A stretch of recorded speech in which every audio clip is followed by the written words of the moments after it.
Bienvenue.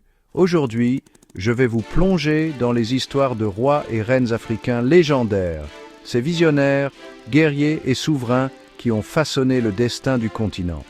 Commençons en Afrique de l'Ouest, au XIIIe siècle. Soundiata Keïta, le roi lion du Mali, a uni les clans mandingues et bâti un empire après avoir vaincu le redoutable Soumaoro Kanté. Son courage et son leadership sont encore chantés par les griots à travers l'Afrique de l'Ouest. Avançons rapidement. Mansa Moussa, son successeur, est devenu célèbre pour sa richesse inimaginable. Son pèlerinage à la Mecque au XIVe siècle a stupéfié le monde et son règne a transformé Tombouctou en un centre florissant d'apprentissage. Ensuite, il y a Askia Mohamed du Songhai, un réformateur dont le génie militaire et économique a déclenché un âge d'or. Son règne a étendu l'influence du Songhai à travers toute l'Afrique de l'Ouest. Dirigeons-nous vers le sud. Shaka Zulu était un innovateur militaire féroce. Sa discipline et ses tactiques ont forgé un royaume puissant, un royaume qui a provoqué des ondes de choc dans toute l'Afrique australe. En Afrique centrale, Mani Kongo Afonso Piam a modernisé le royaume du Congo et a établi de solides liens diplomatiques avec l'Europe.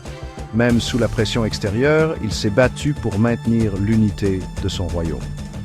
La reine Nzinga est un symbole légendaire de résistance.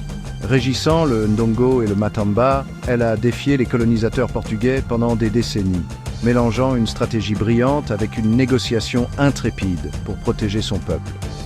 Sautons au XXe siècle.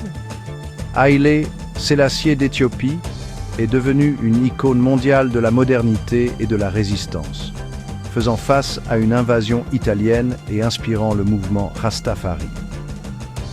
Ménélik II, un autre empereur éthiopien, est entré dans l'histoire en battant l'Italie lors de la bataille d'Adwa, une victoire devenue un phare pour la résistance africaine. Et avant lui, Johannes IV a farouchement défendu l'Éthiopie contre les invasions jusqu'à son dernier souffle.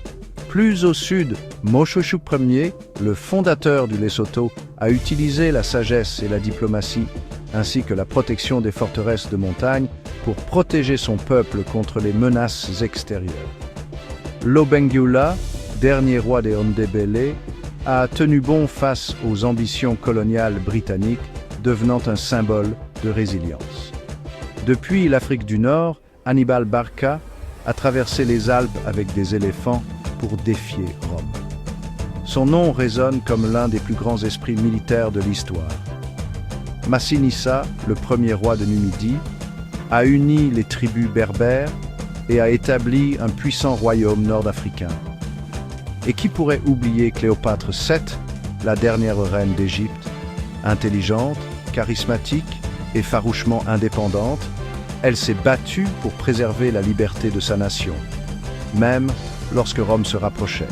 Osei Tutu, fondateur de l'Empire Ashanti, a uni les clans Akan et a créé le tabouret d'or sacré, un symbole d'unité et de pouvoir.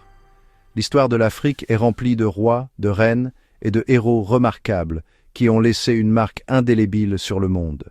Leurs héritages continuent d'inspirer, nous rappelant que l'Afrique a toujours été une terre de grandeur. Si vous avez apprécié ce voyage, abonnez-vous, aimez et partagez pour plus d'histoires inspirantes. Merci pour votre soutien.